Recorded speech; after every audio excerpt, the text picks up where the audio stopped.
कोलकाता इस समय जो है राजनीति गुलामी के वजह से, राजनीति कूटनीति के वजह से, राजनीति हत्या के वजह से अभी बर्बाद हो रहा है। हर कमिश्नरी में एक इंडोर और आउटडोर स्टेडियम बनाया जाए, एक इंडोर और आउटडोर स्टेडियम जो एक ही प्लॉट के अंदर में, कभी पवन सिंह खेसारी लाल मुद्दा में उलझाया जाता है, कभी किसी मुद्दा में उलझाया जाता है, कभी किसी के गाली गलौज में उलझा दिया जाता है, कभी नेताओं के मुद्दों में उलझा दिया जाता है। उन सब मुद्दों में उलझना नहीं है, हमें जमीनी हकीकत जानना है और उस पर चर्चा करना। जब पटना जिला में इंटरनेशनल स्टेडियम हो जाए तो मन करे तो 38 जिला में इंटरनेशनल स्टेडियम बनवा दीजिए, लेकिन बिहार की राजधानी में एक इंटरनेशनल स्टेडियम होना जरूरी है क्रिकेट का।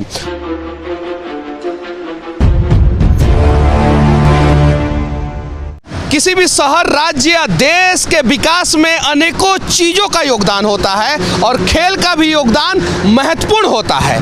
20% खेल के विकास से उस शहर, राज्य और देश का विकास होता है। और अभी मैं कोलकाता में हूँ और ये जो स्टेडियम है, एक समय दुनिया का सबसे बड़ा स्टेडियम हुआ करता था। 1,20,000 सीटिंग कैपेसिटी हुआ करती थी और 1997 में 1,31,000 लोग जो है इसी स्टेडियम में मैच देखे थे। हालांकि 2011 में इसको रिनोवेट किया गया क्योंकि 2017 में इसमें फीफा वर्ल्ड कप होने वाला था जूनियर। उसके बाद से सीटिंग कैपेसिटी घटा दी गई और 85,000 सीटिंग कैपेसिटी अभी भी है और एशिया का चौथा सबसे बड़ा स्टेडियम ये अभी भी है। अब आते हैं एक्चुअल मुद्दा पे। यहाँ से बिहार के खेलों के बारे में चर्चा करेंगे। जैसे आप सभी जानते हैं कि फुटबॉल का सबसे ज़्यादा विकास जो है वो पश्चिम बंगाल में हुआ है। यहाँ पे अनेकों क्लब है और मोहन बागान वर्सेज एक और क्लब है, उसी का मैच हुआ था। 1,31,000 लोग देखे थे। अब देखिए ध्यान से, ये 87 एकड़ में स्टेडियम है और स्टेडियम के बगल में देखिए कितना डेवलपमेंट हुआ है। आप देख सकते हैं यहाँ पे मैच होता है, यहाँ पे क्राउड होता है। स्टेडियम के बगल में हयात होटल है, हयात। स्टेडियम के बगल में बड़ा बड़ा घर है, बड़ा बड़ा बिल्डिंग है, बड़ा बड़ा ऑफिस है। क्यों? क्योंकि यहाँ पे स्टेडियम बना है। स्टेडियम की वजह से पूरा इस यहाँ के आसपास का एरिया का विकास हुआ, कोलकाता का विकास हुआ, बंगाल का विकास हुआ। इस प्रकार से स्टेडियम बिहार में क्यों नहीं बनाया जाता है और बिहार में खेलों के विकास के लिए क्यों नहीं आवाज़ उठाया जाता है? हम हर मुद्दों पे बात करेंगे। हम शिक्षा पे बात करेंगे, स्वास्थ्य पे बात करेंगे, इंफ्रास्ट्रक्चर पे बात करेंगे और खेल के विकास पे भी बात करेंगे, क्योंकि खेल का भी विकास जो है किसी भी राज्य के विकास में 20% का योगदान देता है। हरियाणा में कुश्ती का विकास हुआ, हरियाणा का विकास हुआ। यहाँ पे फुटबॉल का विकास हुआ, यहाँ पे विकास हुआ। हालांकि कोलकाता इस समय जो है राजनीति गुलामी के वजह से, राजनीति कूटनीति के वजह से, राजनीति हत्या के वजह से अभी बर्बाद हो रहा है। तो इसे बचाना भी होगा। लेकिन हम यहाँ से बिहार में खेल पे चर्चा करने आए हैं। ज़रा सोचिए, कोलकाता में अगर आप चले आते हैं तो हर 4-5 किलोमीटर पे आपको 4-5 स्टेडियम दिख जाएगा। छोटा बड़ा दिखेगा।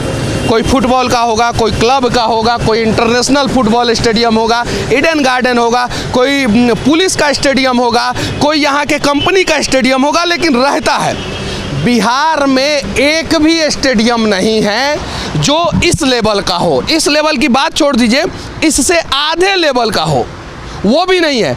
आधे लेवल का बात छोड़ दीजिए, 10% लेवल का भी हो, वो भी नहीं है। बिहार के यशस्वी खेल मंत्री, यशस्वी मुख्यमंत्री से विनती करना चाहता हूं कि कुछ करने की ज़रूरत नहीं है।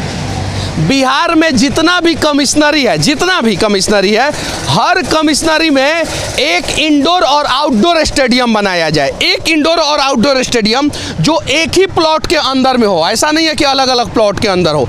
और पटना जिला में ऐसा नहीं है कि राजगीर में ले जाके बना दे और अगला दिन वाल्मीकि नगर में ले जाके बना दे। पटना जिला में एक इंटरनेशनल स्टेडियम बनाया जाए। और जब पटना जिला में इंटरनेशनल स्टेडियम हो जाए तो मन करे तो 38 जिला में इंटरनेशनल स्टेडियम बनवा दीजिए, लेकिन बिहार की राजधानी में एक इंटरनेशनल स्टेडियम होना जरूरी है क्रिकेट का। हाँ, राजगीर में बनवा रहे हैं, फुटबॉल का इंटरनेशनल स्टेडियम राजगीर में बनवा दीजिए, कबड्डी का इंटरनेशनल स्टेडियम जो है वाल्मीकि नगर में बनवा दीजिए, रणजी के लिए नेशनल लेवल का स्टेडियम जो है वाल्मीकि नगर में बनवा दीजिए, भागलपुर में बनवा बनवा दीजिए, पूर्णिया में बनवा दीजिए, कटिहार में, सासाराम में, कैमूर में बनवा दीजिए, लेकिन इंटरनेशनल स्टेडियम क्रिकेट और फुटबॉल का जो होना चाहिए ना, वो राजधानी में होना चाहिए। लेकिन चलिए, राजगीर में आप फुटबॉल इंटरनेशनल स्टेडियम बनवा सकते हैं, लेकिन अगर क्रिकेट का बना रहे हैं, क्रिकेट सबसे ज़्यादा भारत में लोग देखते हैं, आईपीएल मैचेज होता है, राजगीर में अगर इंटरनेशनल स्टेडियम बनेगा तो वहाँ पे आईपीएल मैच कराना संभव नहीं है। और इंटरनेशनल स्टेडियम बनेगा तो मैं फिर से कहना चाहता हूँ, बिहार के युवा जो आप लोग बेरोजगारी की आग में जल रहे हैं ना, 5 लाख युवाओं को रोजगार मिलेगा अगर एक उच्च क्वालिटी का इंटरनेशनल स्टेडियम बिहार में बना दिया जाए। हयात और ताज जैसा 5 होटल तो इंटरनेशनल स्टेडियम के बगल में रहता है, बगल में रहता है। क्यों रहता है? क्योंकि अगर क्रिकेटर आएंगे तो कहाँ ठहरेंगे, और अगर बड़े लेवल का मैच होता है तो 3-4 होटल की ज़रूरत पड़ती है। जैसे एक टीम इसमें हयात में ठहरेगा, एक टीम ताज में ठहरेगा, अगर अगले दिन भी मैच है तो दूसरा तीसरा टीम जो है दूसरे होटल में ठहरेगा। तो इस प्रकार की व्यवस्थाएं करनी पड़ती है। तो ये सारा कंस्ट्रक्शन का काम करना पड़ता है, इसमें रोजगार मिलेगा, इसके मेंटेनेंस में रोजगार मिलेगा, होटल में रोजगार मिलेगा, रोड में रोजगार मिलेगा, और यहाँ तक कि सिक्योरिटी भी बढ़ाना पड़ता है, तो उस पर भी रोजगार मिलेगा। तो विनती है बिहार के लोगों से, देखिए, कभी पवन सिंह खेसारी लाल मुद्दा में उलझाया जाता है, कभी किसी मुद्दा में उलझाया जाता है, कभी किसी के गाली गलौज में उलझा दिया जाता है, कभी नेताओं के मुद्दों में उलझा दिया जाता है। उन सब मुद्दों में उलझना नहीं है, हमें ज़मीनी हकीकत जानना है और उस पर चर्चा करना है।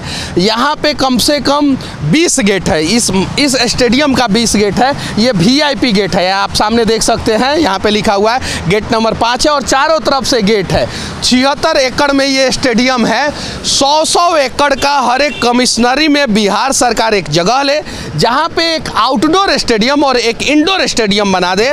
मैं दावे के साथ कहता हूँ कि 19 लाख लोगों का रोजगार देने का जो आपका सपना है ना, वो सपना पूरा हो जाएगा। और इस प्रकार का स्टेडियम जो है ना, 24 से 36 महीना में, यानी 2 से 3 साल में बनके तैयार हो सकता है, अगर दृढ़ इच्छा शक्ति आप लोगों का हो तो।